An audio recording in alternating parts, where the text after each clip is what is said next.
I'm Nicole. I'm Geraldine. I'm Lauren. And we are Doing the Damn Thing, an entrepreneurship talk show.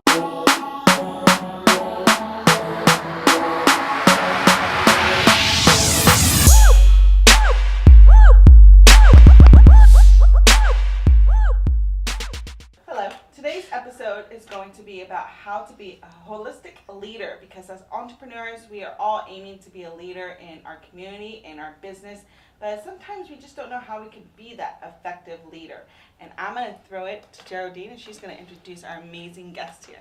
Today we have Leland Thompson of Leland Thompson Consulting. Leland worked in several different corporations and transitioned into being an executive leadership coach. So today we're going to talk with him about his leadership philosophy. So welcome, Leland. Thank you. Thank you. Great to be here. Yeah. Do you want to tell us a little bit about your business? Well, I'm leadership coaching and consulting.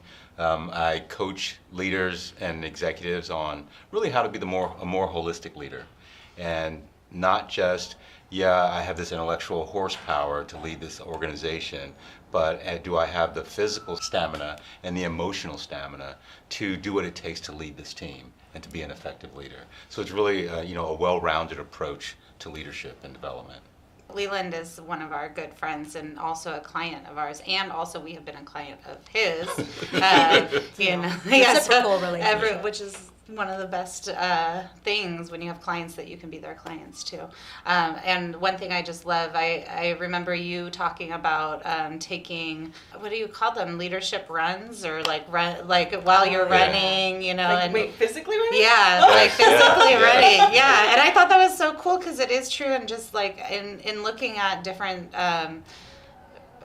entrepreneurs and leaders talking about what's so important to them, they always mention self-discipline and working out and like health. And so I think that's what I love about your philosophy, and that you bring that into the executive level of things too. When you think about it, when I'm on a run, everything you see around you can lend itself to what leadership is all about. And one of the things I see quite a bit when I'm running the lake is the row team. And they're rowing out there, and when I look at it, they're gliding effortlessly across the lake, but at the same time that took teamwork, determination, a lot of discipline, so that self-leadership and then the leadership as a group, as a whole, has to come into play. So when I'm exercising and running around, I look at it from a leadership perspective, and that's that piece, that sort of that physical stamina, the ability to do what you said you're going to do, not only having that intellectual horsepower.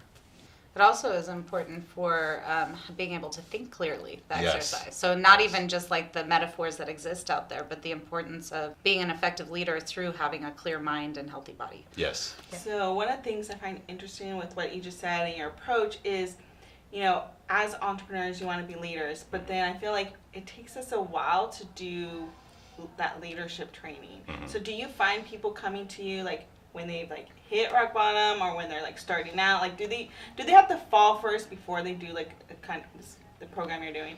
Well, it actually runs the gamut. I would say the majority of the time it's when a leader is having a difficult time. Either they're at this transitional period and they're starting their organization, or something has drastically happened to say, hey, I need to step back and see how I'm running this organization and leading these teams. Mm-hmm. The ideal is when an organization is in the midst of starting up, that formation stage, where you can actually help them identify what that leadership needs to look like amongst the team. Because if you think about startups and entrepreneurs, they're usually a team of people working together as partners through it. And then as they grow and get bigger and they look for venture capital, investors want to see a structure. Yeah. And that's when leadership comes into play. Who's going to lead this team through it? And where, I need to see where my investment is going. So then I get that phone call of, I've been appointed as a leader now, but I don't know how to lead this team. Yeah. We've all been friends, and we've started this project together. What do we do now? How do we set up the structure? How do I guide those individuals when we've been partners for so long, and not them feeling like I'm taking over and I'm running things? Because leadership is an art as opposed to, some people think it's a science of leadership, and it's truly an art, and an art of how do you bring out the best in an individual, and how do you bring out the best in yourself? So if you look at that point, it's really the art of leadership when you're thinking about it. Yeah, do you find that a lot of people come to you thinking that they know how to be leaders and then find out they don't? Or are they typically, or okay, let's be PC, or that they have some challenges around that? Just lie to themselves. Yeah, or that they typically are coming to you because they know that they could improve in this area. Some know they can improve, and that's based on sometimes getting that critical feedback from their team. Others don't know the distinction between management and leadership. And they're strong managers, but they assume that management and leadership is the same. When actually, how I look at it is you manage process and projects and you lead people. So management is a lot more tactical and leadership is a lot more intuitive. Even though you have a lot of, written material about what leadership is, the goal is to take all that material and all those different opinions and really make it yourself so you can become that authentic leader, because it's all individual. You're a very different leader than, Geraldine, and you guys have to decide, okay, what's my true authentic leadership style? And that's what I try to get people to see, is that, yeah, you manage process and you manage things, but you lead people. Yeah. And even within that, I've heard so much. This one thing always sticks in my mind. Like, it's easy to be a leader because everyone wants to follow, but it's hard. The challenge is being a good leader. Yes. Yeah, because people want to be led, and they want to be led in the right direction. And we know that. And you have some people who have this natural inclination to lead. They step up to the forefront. But then sometimes what's missing, and when I step into the picture, is sort of the intellectual foundation behind what they're doing, and then sometimes it's just the opposite. You have someone with the intellectual foundation, they know it intellectually, but experientially they're not a true leader because they haven't had a chance to sort of, hit the ground and start doing things and practicing sort of their philosophy on leadership. Yeah.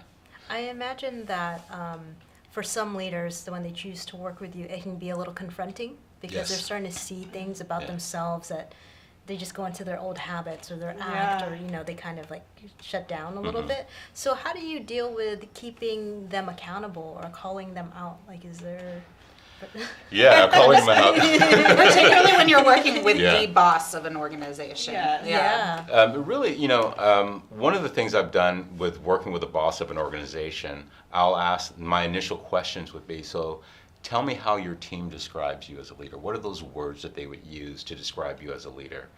And a lot of times you realize that they don't know because they've never asked their team. Yeah, that's what I was going to say. You stand in the bathroom stalls and like listen. Standing on the toilet so you don't know that you're in there, so you're listening. you put a microphone by the water cooler. Exactly. The water cooler. Exactly, the water cooler conversation. That's where all the truth happens. Yeah. And then sometimes they do have an answer, and I'll say, so this is how your team described you. How do you describe yourself? And there's such a gap between those two descriptions. Like always, pretty much. Yeah. I would say 90% of the time. Wow. And then the next question is, so how do we fill that gap and how do we close it? Because that gap is that blind spot that you have about how your people truly feel about you and what you truly know about yourself as a leader. So then the goal becomes, let's fill this blind spot. And really, my job is not to truly point it out all the time, because if I point it out, it's no different than someone else saying, you're not a good leader, you do this wrong, you do this incorrectly, as opposed to allowing that person to figure it out and come to grips with themselves and say, there are some things I can do differently as a leader. There are some blind spots.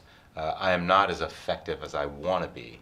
And not that they're doing it out of spite or just that they want to get back at people. They just don't know. They simply just don't know. And so my job is to help them see that piece. And then we can begin to work. Can you on the ask us a process. question? You ask us a question I know, about I was thinking leadership. the same. I was like, no, I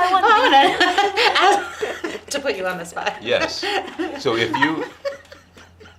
you look at where you are right now as a leader and where you want to be as a leader, what does that look like? What's the Where you what's are the right journey now, or or what's the it, gap? What's the gap in Okay. that? Yes. Okay. You asked him to ask the question, so you answer first. She's like, oh yeah, even though she had the question too. Okay, so where I'm at as a leader now is after the 6 years of being a leader and being in a partnership. I certainly have learned a lot of that reflection back to me of what's worked and what hasn't worked. I think the key to where I want to be, the gap is I want to be more emotionally stable because I'm crazy, you all. No, I'm just kidding. But like to be able to not react to situations. I still, even though I think I've probably improved in that, that emotional intelligence of not letting different situations affect me in a way that makes me lose power, or not power like I have to be the owner, but just power as in then I'm looking like I'm unraveling or something. So what gives you what's giving you that impression that emotionally you could be more control of how you respond to individuals or situations? Because when people say something and you just like snap at them or yell at them, like I'm a very self-aware person, or at least I'm very willing to look at myself. So I do notice when I'm doing things that aren't favorable or don't further the cause. So, just being aware of that and being able to think through, to gain that muscle. I mean, I think too, on the other hand, there's like a balance because I don't want to hate myself for that. There is some, that's also called vulnerability. Yes. And can be loving and like an asset, but I think it's like being able to like keep it equanimous to a certain extent, which is helpful, especially in business, where we're not here to make friends necessarily. And then you don't have to answer the question right now, but the follow-up question I would have for that is what would happen if you don't get to that space? What's going to happen to your organization? What's going to happen to the team? What's going to happen to you if you don't get to that space? Yeah. Okay, I won't answer. Yeah. Right So now. that I'll let the other girls. so that becomes But that would critical be the piece coach, of you sort of owning. If I don't get to this space and I don't accept this coaching or this training or go to a training program, that the end result I will probably lose my team. My business might not be as profitable. I won't maybe not have the respect of my peers or the other leaders in this organization. So it's worth it for me to take that journey, and understanding that it's not going to be an easy journey, and really it's not going to be a short-term journey. It's going to be leadership. From my perspective and what I've learned over the years, it's a lifetime journey. You never stop learning how to be a better leader, not just for others, but for yourself. What about you guys? So the first question is, where am I now and where do I want to get to as a leader? Yes. Okay. So I think currently what I'm starting to realize is, I'm doing a lot more interviews and I'm pretty involved in the Latino community. So knowing that people are starting to look at me as a community leader, so not just with the magazine, my business, but that I have younger people or older people looking at me. Where I would like to get to is feeling comfortable with that. Like, I don't mind being on stage and talking, but knowing that I am smart enough, because I always felt like I was always the youngest one in the room, and now that I'm getting older, I realize I'm not the youngest one in the room, but I have sometimes doubt myself. I'm like, because I was like the youngest board member sometimes, and I just realized like I still have that feeling of like the little kid at the big kid table.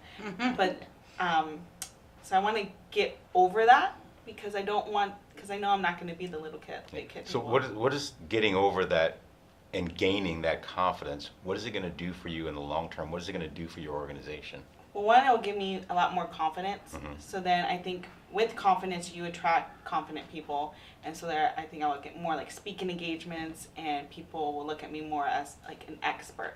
And then for my business, it would just grow, It was just, okay, now she has this thriving magazine, I could take it to the next level. Okay. What's the worst case scenario if you don't do any of that? Sort of just stay where I'm at. There's no growth. There's no growth. And does that scare you? A little bit, because that's scary, right? Because, I don't want to be, so I'm 32, and I don't want to be 42 at the same, place, right? Because then it's just, well, what have you done the last 10 years? What do you have to do, and what do you have to commit to in order to get to where you want to go and to actualize that goal?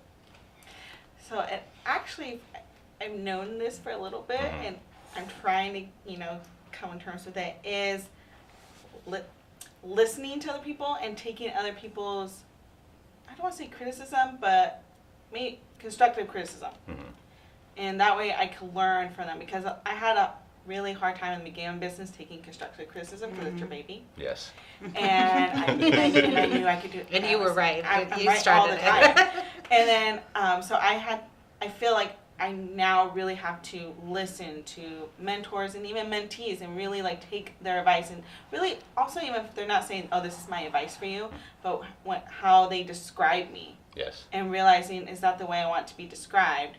And sometimes I'm shocked, because sometimes the way they describe me is a positive way, but I would never think that's like one of my strong suits. And I'm like, okay, maybe that's my calling card, and just go with it. Yeah. And I love the way you reframed that thought, because you started off with this is being able to take constructive criticism, and then you changed that to advice, to take advice.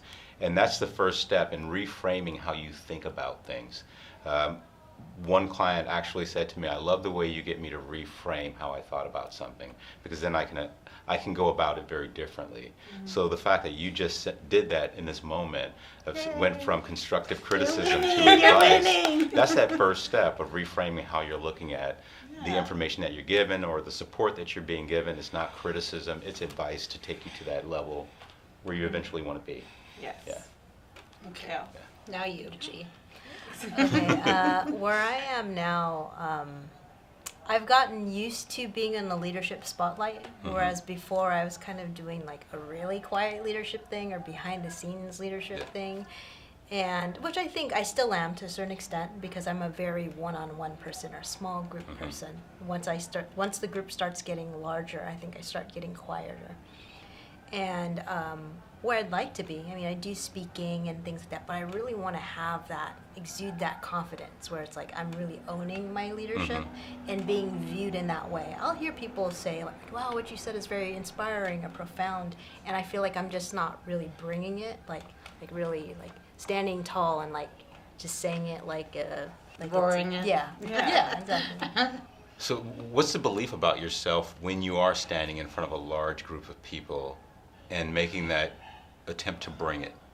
What do you believe? What's going on back here? I feel like it's not my nature. Very stern and louder.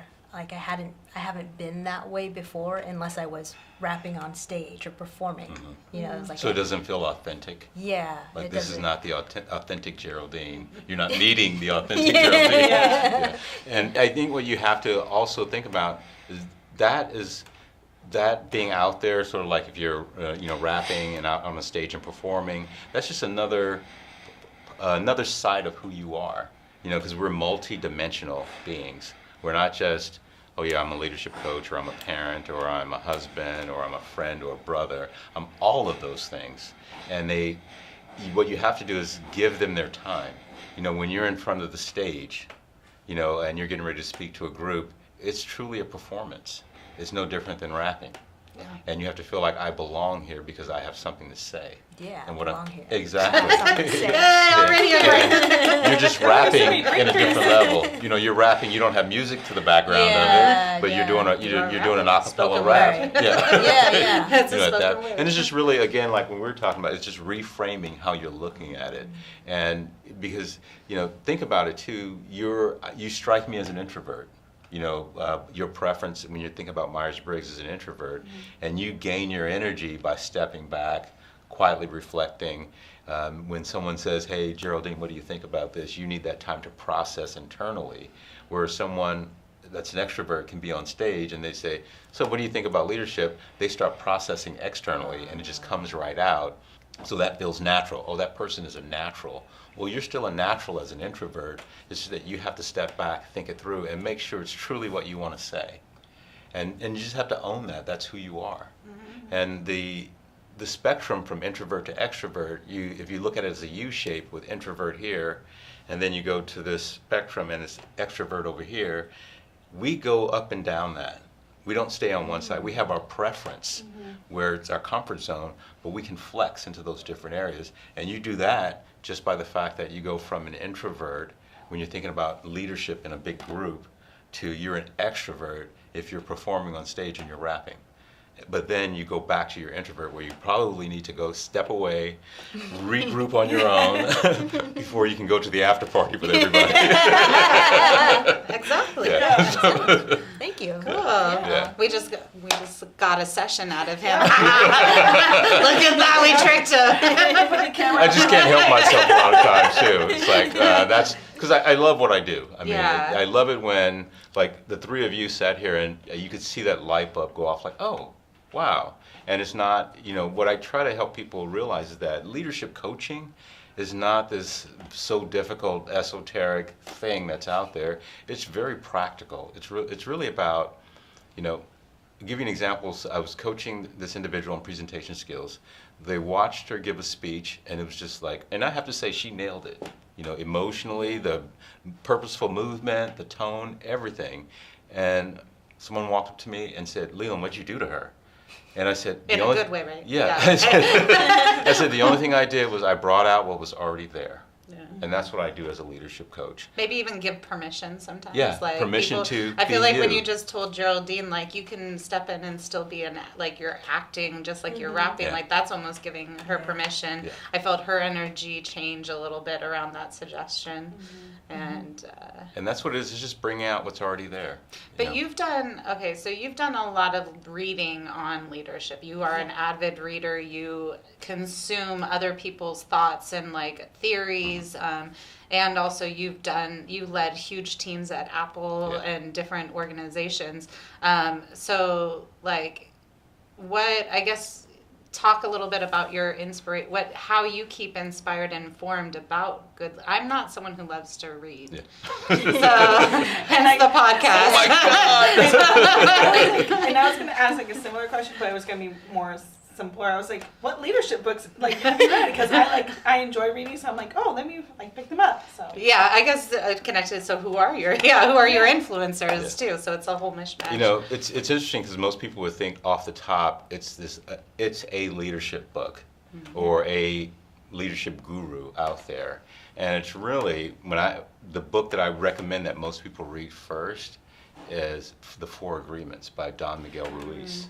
oh, someone else, I think that's in my universe. Someone else mentioned that on my Instagram that's the book they're reading, and I'm like, I think It's coming. It's calling you. It's calling me. Yeah, because it's more just interpersonal. Yeah, it's really emotional. about you. The first agreement is to be impeccable with your word.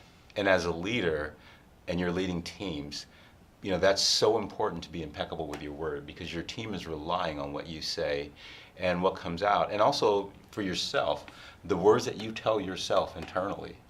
If they're filled with, doubt and, my life is just terrible, you're going to actualize that. And your team will see that and they'll feel that. The next agreement is don't take anything personally. Because as a leader of a big organization That's or a what I would small say, right? organization, you are going to get, things are going to come at you. People are going to say they don't like what you said to them, how you did this, the products that you're carrying, the colors that you're wearing, all this stuff. And it's really, you have to look at it, that's their opinion. And it's over 8 billion people on this planet. There's 8 billion opinions. And will you take them all? Malfunction. And then the third one is don't make assumptions. And that's hard to do because we make assumptions every day. We look out the window and we see a little sun. Oh, it's going to be a sunny day. We've made that assumption, but we haven't. Yeah, exactly. So we make assumptions all day, and it's really it's not to don't make assumptions, but don't use those assumptions as foundation, like they're fact.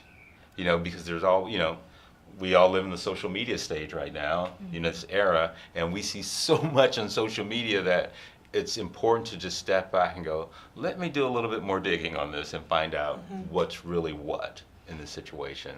I think that's the don't make assumptions. A lesson learned there is ask questions. Yes. So to counteract that, like if I'm talking to Geraldine and she gives me a weird look, rather than being like, God, why is she all grumpy with me? Say like, hey, just I sense that something's wrong. I noticed you gave a look. Was that towards me or what's going on? Just to gain clarity. So gaining the practice of asking before assuming is really. I was telling the group yesterday, at a tech company. We're sitting down talking, and it was their mentor program.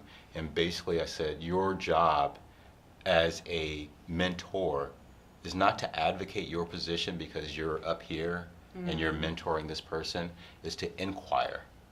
Yes. So when you make assumptions, you start to advocate what you think and what you feel about what just happened, as opposed to inquiring about, well, why did this happen? What went on? What did I do to influence this? And asking those questions to get, you'll get as close to the root of it as possible. And then if you think about the final agreement, it's just always do your best. And your best is relative to the day and to the time. And this is a bad example, but if today my best is, because I'm in a good space, everything is clicking, I'm time challenged a little bit, but I did my best. But tomorrow, and I don't drink, but if I had a hangover and I got up, my best is just to wake up and get through the day and nurture this, so whatever the situation is, think about, well, what's my best in this situation? How can I do my best? Because it's all relative to the moment. For that moment, yeah. I learned that through yoga, actually, because there are times, even when I was practicing 2 times a day, let's say, and like, you're like, dude, I'm practicing all the time, but you go in and you still have a class where you feel sick or you can't quite get into a pose, and you just have to accept that that's just what today is bringing in your body, and our bodies change all the time. The cells are constantly doing, so we just have to be accepting of ourselves in the moment of what it is. When I coach someone for an interview, yes, I would love them to get every job that they step into that interview with, but the first question I ask them via text when they walk out of that interview is, how did you feel? I want you to feel like you did your best, because if you represented yourself well in that interview, whether you get the job or not, you put what you could into that, and you gave it your best, and you can feel good about the fact that maybe of the 300 people that interviewed for that job, you did your best, but it was someone that actually fit the bill a little bit better. And it's nothing that you don't have to step back and say, I blew that one, I didn't do good. You have to walk away feeling like I did my best in that moment. And that's the win in an interview. And I love how you stated that, because in that situation when you're going to interview, everyone thinks the win is getting the job. But at the end of the day, we've all been in that situation. You can interview for 5 jobs and you get 1, or you do like 2 rounds of interviews for that one job and you didn't make it to the 3rd round. But your best is like, okay, at least I always give yourself grace. At least you got the call back to do the interview. That should be your win. And then if you get the job, that's just the icing on the cupcake. And I think a lot of times people think in that scenario, getting that job is the whole cupcake. I had one client, she interviewed for a job, did her best, and I know she did her best, and she texted me, and I could feel the glow in the text. But then a week later, she found out she didn't get the job. But she still felt good about it. A little, you're down because you wanted that job, a little bit more money, a little bit more stability, all that good stuff that goes along with it, and a bigger title. Within a month, she got a call from the organization. We didn't feel like you were right for that position, but we have one that's right for you. Are you still interested in working with us? And she's now in that job. This is her 2nd month in that job. So cool. And so that's a win. So when you do your best. Well, same with clients too. Just getting it in the entrepreneurship, or like when you're pitching for clients, and like you've put together this presentation, and if you've really we've walked out of presentations where I knew we didn't do our best, and so like I also was like took that as an opportunity to learn how to do it better the next time. But also, if you do your best and they choose someone else, you did their best, and there must be a reason why they chose that other person, and that's fine. We're not everyone's for everyone. Also, that's the thing, And they could have already decided that they were going to go with that person, but they still wanted to see what else was out there. So they have a good comparison. So as long as you step in doing your best, that's pretty much all you can do. And again, they could come back years later. And actually, we did have one client that we didn't land the first time, but she moved into a different organization and ended up hiring us to we got a pretty big project. So it was actually like triple what we had pitched her originally. Years and later. a couple years later, So cool. Well, So thank you for joining us today and giving us all a free session. Yes. Thank you for having me. he's awesome. Yes. So all his information will be in the description box below. So if you guys have any questions for us or for Leland about leadership, or if you guys, please connect with him. Now, you guys know the drill. You guys have to hit that little red button that says subscribe. You're going to ring that bell. You're going to like this, and you're going to share it. So thank you guys again so much for watching our latest episode. Come back next week. Bye. Bye.